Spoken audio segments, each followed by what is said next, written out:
Joined by TV presenter Simon Thomas, who I'm sure you will be aware lost his wife Gemma just over a year ago, 3 days after she was diagnosed with acute myeloid leukemia, along with his 9-year-old son, Ethan. Lovely to see you again, Ethan. We met at the League Cup final, didn't we, of course, which was a very special day. Remember the score? Don't worry. No. It was a good game, though. It was a great game. It's a very strong Christmas jumper you're wearing, Ethan, by the way. Christmas has come early for you?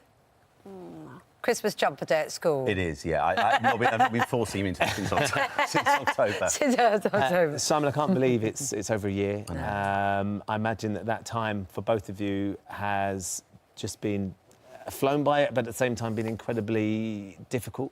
How are you both feeling a year on?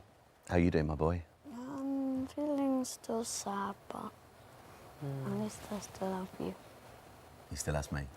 Yeah, I mean, that's the main... Listen, it has been hard, it's been horrendous, it's been the toughest thing you can go through.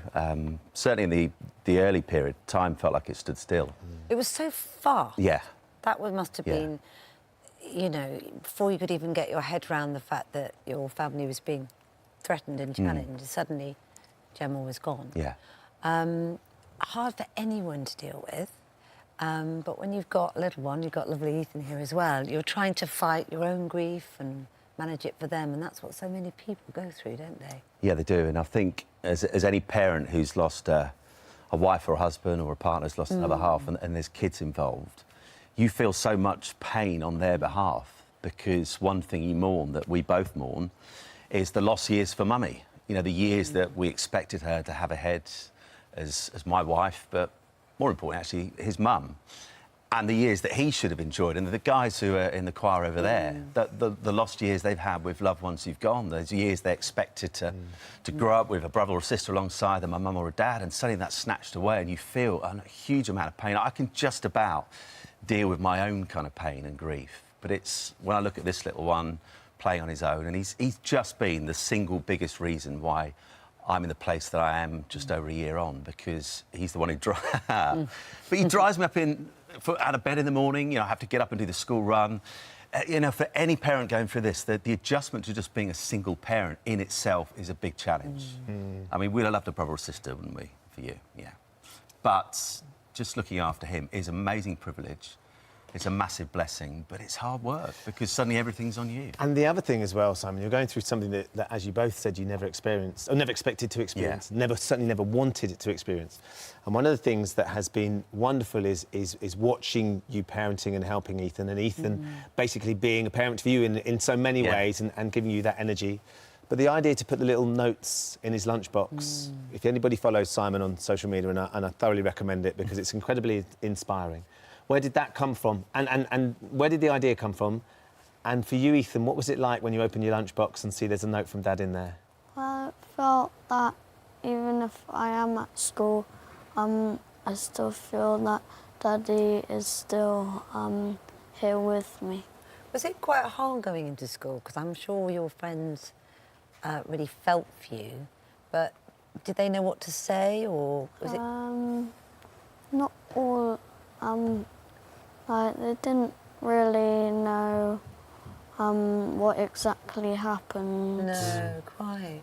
What do you think was there one thing that happened that sort of really helped you at school that you can remember? Well, my teaching assistant helped me, because she let me make these cards, so when I feel sad or lonely, I can show it to a teacher and they'll let me have some time out. Amazing. What was her name? Mrs. Basil. Mrs. Basil. Mrs. Basil. It's been amazing as well. But I used to do 1 or 2 cards occasionally if I was on packed lunch duty and Gemma wasn't. And I don't know why. I think one after you've been to the dentist one day, or you go into the dentist, and we all hate the dentist, and I just put a little thing in there, don't worry about it. And then that first morning he went back to school.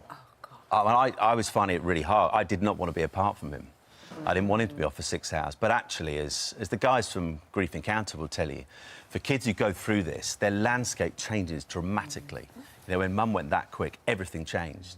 Now, if school disappears for a few weeks, they're going to think, what on earth is happening to life? Everything's disappearing. So he was back within a week. But I wanted him to know that when he was back there, that I was still thinking about him, that, OK, I wasn't with him physically, but I was with him in spirit. And so I just started doing them. And I stopped at the end of the year, didn't I? But I just felt I wanted to encourage him. I knew that for him, this is the biggest thing he's going to face. It's going to be lonely at times because for him, you know, bless him, the kids, he's 9 years of age, he's in year 4. They're not all going to understand what it's like. You know, bless her, there's another mum at our school called Sarah. And very sadly, only about 6 or 7 weeks ago, her husband dropped dead on a Sunday afternoon on a bike ride with their boy.